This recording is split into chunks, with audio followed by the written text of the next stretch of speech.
Hey,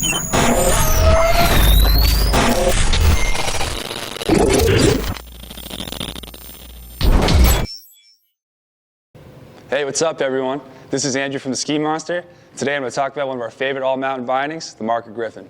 Before I get started, first and foremost, we always recommend you see a certified shop technician to make sure that binding is properly adjusted to your ski boot.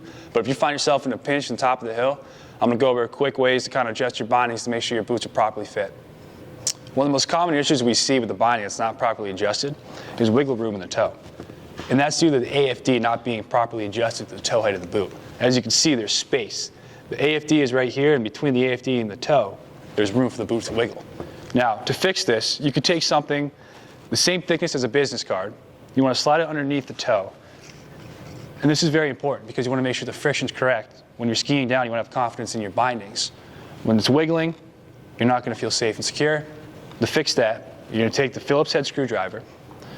You're going to rotate that toe adjustment. As you can see, as I spin the front screw on the binding, the AFD is rising towards the toe, taking up space in between the AFD and the toe and your boot sole. To make sure it's the right friction, I want to take my business card or something of the like and make sure it's grabbing that toe at the right friction. That looks perfect, so I take this out. You always want to take your boot out of the binding to make sure your adjustments stayed. Take the boot out, put it back in. To make sure it's the right height, I'm going to take my, again, business card, and it's perfect. And that's how you adjust the AFD on a Griffon. Another common issue we see with bindings that aren't properly adjusted to your boot is the forward pressure. Now you can find that on the heel piece of the Marker Griffon. Right here, this screw, to know that's in the right place, needs to be flush with the housing. To fix that, I take my Phillips head, and I go in a clockwise rotation, and as I turn, you can see the heel piece sliding forward on the boot. And as we get flush, you can see that the screw is no longer sticking out of the housing. Now, we always want to take the boot out after we adjust to make sure that their adjustments stay. Double check, take the boot out, put it back in, and that forward pressure indicator should still be flush with the housing. And that's how you adjust your forward pressure. Now, the third factor in regards to binding safety is your din setting.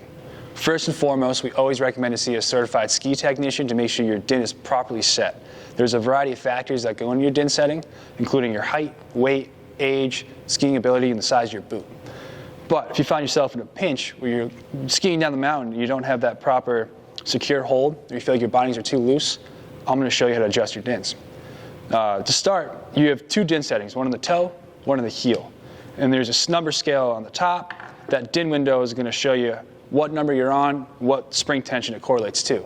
What I mean by that is higher number, harder it is for you to crank out your bindings when you take a spill. To adjust your binding, take your Phillips head screwdriver, you go on the side of the toe, there's a screw.